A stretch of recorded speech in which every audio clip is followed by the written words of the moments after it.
தூதர்கள் உண்ணும் உணவால் உந்தன் ஜனங்களை போஷித்தீரே. தூதர்கள் உண்ணும் உணவால் உந்தன் ஜனங்களை போஷித்தீரே. உம்மை போல யாருண்டு இந்த ஜனங்களை நேசித்திட? உம்மை போல யாருண்டு இந்த ஜனங்களை நேசித்திட? உமக்கு போனவர் யார்?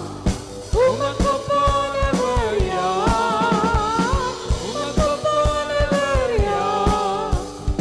உமக்கு போனவர் யார்? வானத்திலும் இந்த பூமியிலும் உமக்கு போனவர் யார்? வானத்திலும் இந்த பூமியிலும் உமக்கு போனவர் யார்? கர்த்தாவே தேவர்களில் உமக்கு